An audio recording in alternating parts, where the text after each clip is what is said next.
So I didn't always make my living from music. For about the 5 years after graduating from an upstanding liberal arts university, this was my day job. I was a self-employed living statue called the 8-Foot Bride, and I love telling people I did this for a job because everybody always wants to know who are these freaks in real life. Hello. I painted myself white one day, stood on a box, put a hat or a can at my feet, and when someone came by and dropped in money, I handed them a flower and some intense eye contact.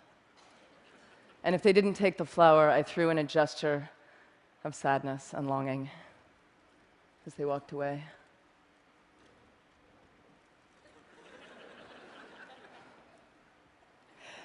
So I had the most profound encounters with people, especially lonely people who looked like they hadn't talked to anyone in weeks. And we would get this beautiful moment of prolonged eye contact being allowed in a city street, and we would sort of fall in love a little bit. And my eyes would say, "Thank you, I see you." And their eyes would say, "Nobody ever sees me. Thank you." And I would get harassed. Sometimes people would yell at me from their passing cars, "Get a job!" And I'd be like, "This is my job."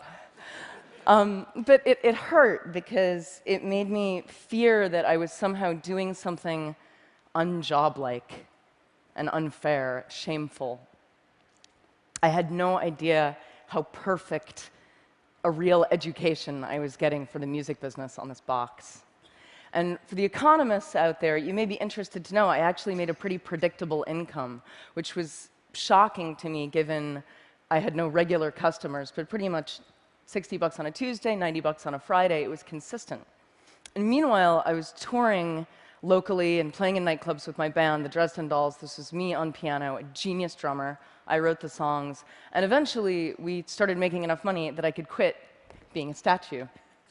And as we started touring, I really didn't want to lose this sense of direct connection with people because I loved it. So after all of our shows, we would sign autographs and hug fans and hang out and talk to people. And we made an art out of asking people to help us and join us. And I would track down local musicians and artists, and they would set up outside of our shows, and they would pass the hat, and then they would come in and join us on stage. So we had this rotating smorgasbord of weird, random circus guests. And then Twitter came along and made things even more magic because I could ask instantly for anything, anywhere. So I would need a piano to practice on, and an hour later, I would be at a fan's house. This is in London. People would bring home-cooked food to us all over the world backstage and feed us and eat with us. This is in Seattle. Fans who worked in museums and stores and any kind of public space would wave their hands if I would decide to do a last-minute spontaneous free gig. This is a library in Auckland. On Saturday, I tweeted for this crate and hat because I did not want to schlep them from the East Coast, and they showed up care of this dude, Chris from Newport Beach, who says hello. I once tweeted, "Where in Melbourne can I buy a neti pot?" And a nurse from a hospital drove one right at that moment to the cafe I was in, and I bought her a smoothie, and we sat there talking about nursing and death. And I love this kind of random closeness, which is lucky because I do a lot of couch surfing. In mansions where everyone on my crew gets their own room, but there's no wireless, and in punk squats, everyone on the floor in one room with no toilets, but with wireless, clearly making it the better option. My crew once pulled our van up to a really poor Miami neighborhood, and we found out that our couch surfing host for the night was an 18-year-old girl still living at home, and her family were all undocumented immigrants from Honduras. And that night, her whole family took the couches, and she slept together with her mom so that we could take their beds. And I lay there thinking, these people have so little. Is this fair? And in the morning, her mom taught us how to try to make tortillas and wanted to give me a Bible.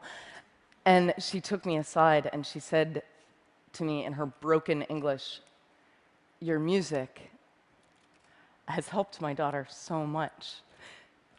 Thank you for staying here. We're all so grateful."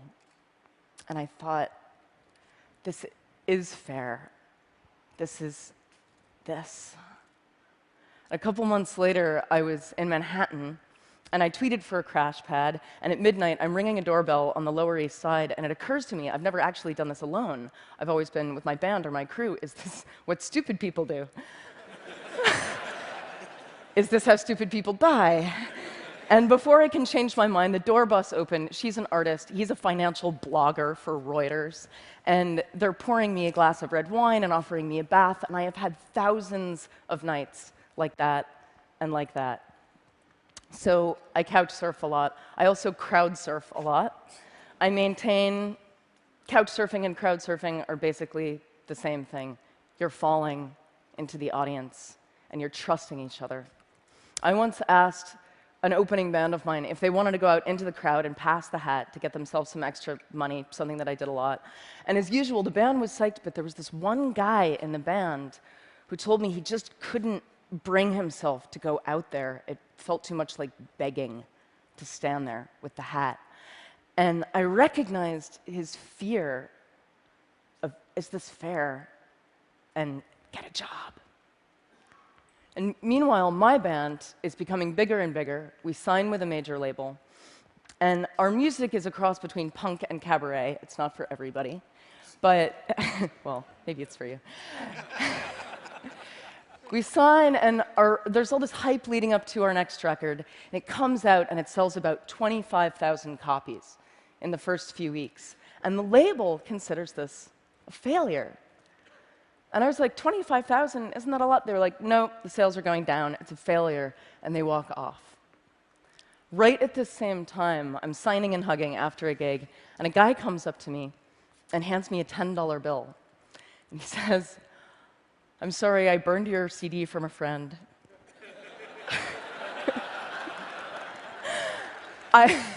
But I read your blog. I know you hate your label. I just want you to have this money. And this starts happening all the time. I become the hat after my own gigs, but I have to physically stand there and take the help from people. And unlike the guy in the opening band, I've actually had a lot of practice standing there. Thank you. And this is the moment I decide I'm just going to give away my music for free online whenever possible. So it's like Metallica over here. Napster, bad.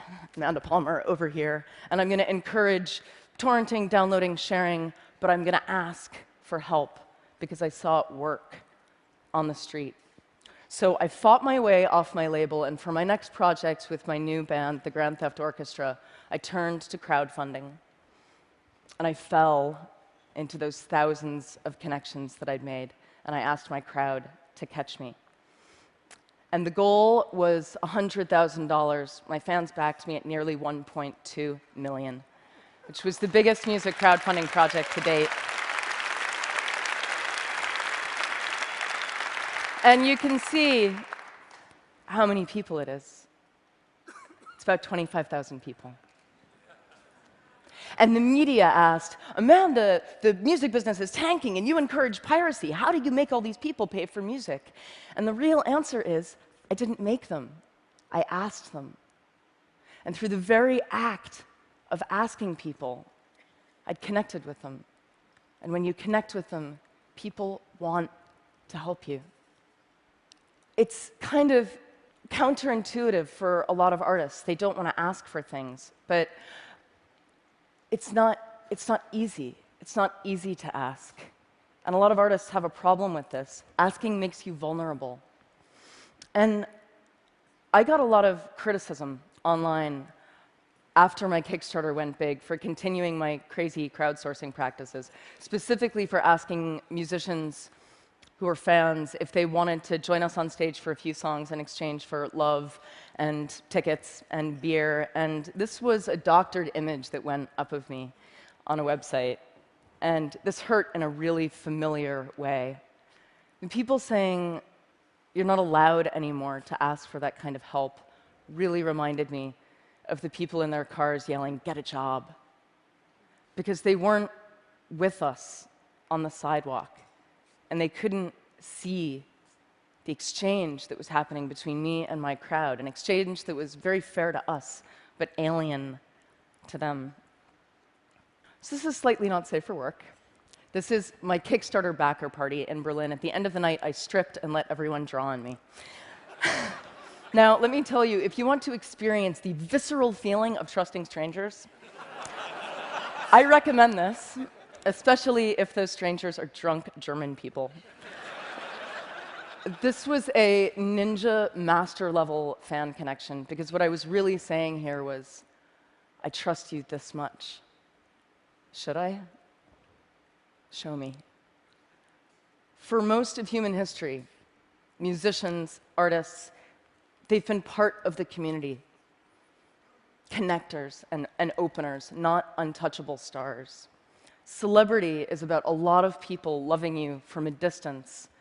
But the internet and the content that we're freely able to share on it are taking us back. It's about a few people loving you up close, and about those people being enough. So a lot of people are confused by the idea of no hard sticker price. They see it as an unpredictable risk. But the things I've done, the Kickstarter, the street, the doorbell, I don't see these things as risk. I see them as trust. Now, the online tools to make the exchange as easy and as instinctive as the street, they're getting there. But the perfect tools aren't going to help us if we can't face each other and give and receive fearlessly, but more important, to ask without shame. My music career has been spent trying to encounter people on the internet the way I could on the box. So blogging and tweeting, not just about my tour dates and my new video, but about our work and our art and our fears and our hangovers, our mistakes. And we see each other. And I think when we really see each other, we want to help each other. I think people have been obsessed with the wrong question, which is, how do we make people pay for music? What if we started asking, how do we let people pay for music? Thank you.